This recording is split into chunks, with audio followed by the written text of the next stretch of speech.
13 फरवरी 2025 के दिन आंध्र प्रदेश राज्य के प्रकाशम जिले के कुंभम गांव के पास में एक नहर होती है। तो कुंभम गांव के लोग सुबह फ्रेश होने के लिए नहर के पास जाते हैं। जैसे ही वो लोग नहर के पास पहुंचते हैं तो अचानक बदबू आने लगती है। तो वो लोग देखते हैं कि ये बदबू कहां से आ रही है। फिर वो गांव के लोग नहर के पास पहुंचते हैं तो नहर के पानी में एक बोरी तैर रही होती है। तो गांव के लोग तुरंत उस बोरी के पास जाते हैं और बोरी में से एक हाथ निकला हुआ होता है। हाथ को देखकर वो घबरा जाते हैं और वो लोग सोचते हैं कि ये लाश किसकी है। तो वो गांव के लोग तुरंत प्रकाशम पुलिस स्टेशन में उस लाश की सूचना देते हैं। जैसे ही पुलिस वाले उस नहर के पास पहुंचते हैं तो पुलिस को एक बोरी पानी में तैरती हुई दिखा देती है। तो पुलिस वाले गांव के लोगों की मदद लेते हैं और उस बोरी को बाहर निकालते हैं। और पुलिस जैसे ही उस बोरी को खोलकर देखती है तो पुलिस के होश उड़ जाते हैं। पुलिस देखती है कि इसमें एक आदमी के टुकड़े मिले हुए हैं, जिसमें से एक सिर और आधा सीना होता है। तो फिर पुलिस को और शक होता है कि आखिर ये लाश किसकी है और पुलिस आसपास तलाश करती है कि इस लाश के और भी टुकड़े मिलेंगे। तो पुलिस आसपास तलाश करती है तो पुलिस को उस बोरी से लगभग 200 मीटर पर दो और बोरियां मिलती है, जिसमें उस लाश के बाकी हिस्से होते हैं। पुलिस तीनों बोरियों को अपने कब्जे में ले लेती है और पुलिस आसपास तलाश करती है कि आखिर कोई सबूत तो नहीं मिला है। लेकिन पुलिस को घटना स्थल पर कोई सबूत नहीं मिलता है, ना ही वो हथियार मिलता है जिससे इस आदमी के टुकड़े किए गए थे। फिर पुलिस गांव वालों की मदद से उस लाश की पहचान करवाती है।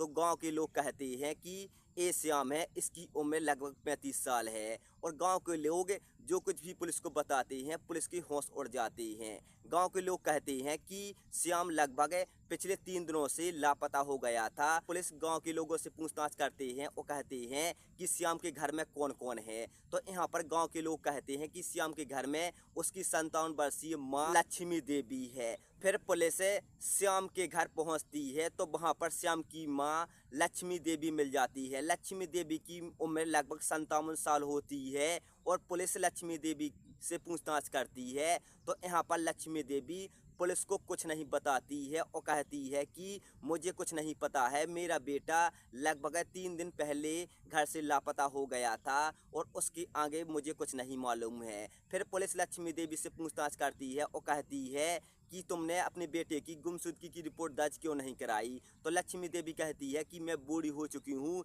अब मुझे चला नहीं जाता है और आसपास मेरा कोई सहारा नहीं है, इसलिए मैं पुलिस स्टेशन अपने बेटे की गुमशुदगी की रिपोर्ट दर्ज कराने नहीं गई हूँ। पुलिस को मृतक श्याम की मां लक्ष्मी देवी पर शक होने लगता है और पुलिस को लगता है कि लक्ष्मी देवी हमसे झूठ बोल रही है। फिर पुलिस मृतक श्याम के पड़ोसियों से पूछताछ करते हैं तो पड़ोसी जो कुछ भी बताते हैं पुलिस के पैरों तले जमीन खिसक जाती है।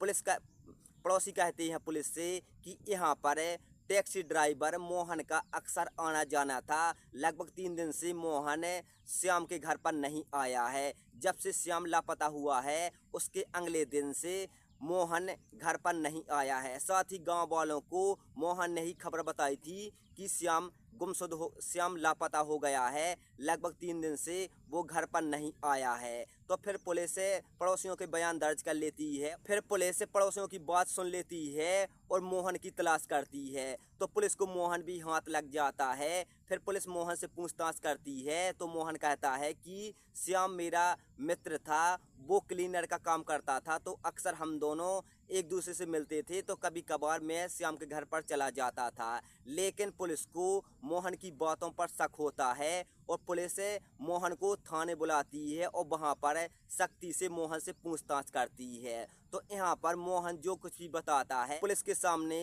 एक नया राज खुल के सामने आता है।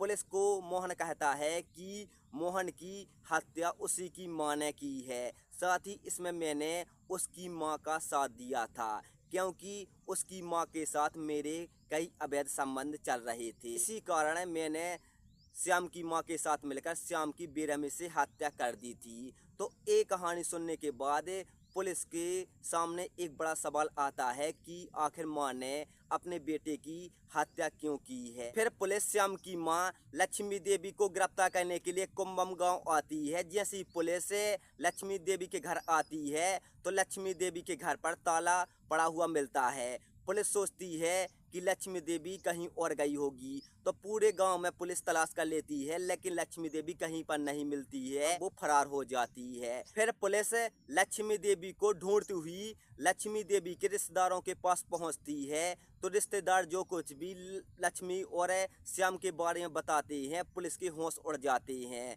लक्ष्मी देवी के रिश्तेदार श्याम के बारे में बताते हैं कि श्याम बहुत शराब का आदी था, उसने अपनी मौसी के साथ रेप जैसी घटना को अंजाम देने की कोशिश की थी। इसके बाद से सारे रिश्तेदारों को श्याम गंदी नज़र से देखता था, खास करके महिलाओं को श्याम गंदी नज़र से देखता था और कई बार उसने अपनी मौसी और अन्य महिलाओं के साथ रेप की घटना को अंजाम देने की कोशिश की थी। इसी के ऊपर सारे रिश्तेदार खपा हो गए थे, जिसके बाद लक्ष्मी देवी अपने बेटे से परेशान हो जाती है। तो लक्ष्मी देवी अपनी बहन और मोहन के साथ मिलकर अपने बेटे श्याम की बेरहमी से हत्या कर देती है और उसके बाद उस लाश के 5 टुकड़े करते हैं और नहर में फेंक देते हैं। पुलिस ये सारे बयान ले लेती है और पुलिस को लक्ष्मी देवी कहीं नहीं मिलती है। लक्ष्मी देवी के साथ उसकी एक बहन भी लापता होती है, क्योंकि श्याम की हत्या करने में लक्ष्मी देवी के साथ उसकी बहन और मोहन का हाथ था।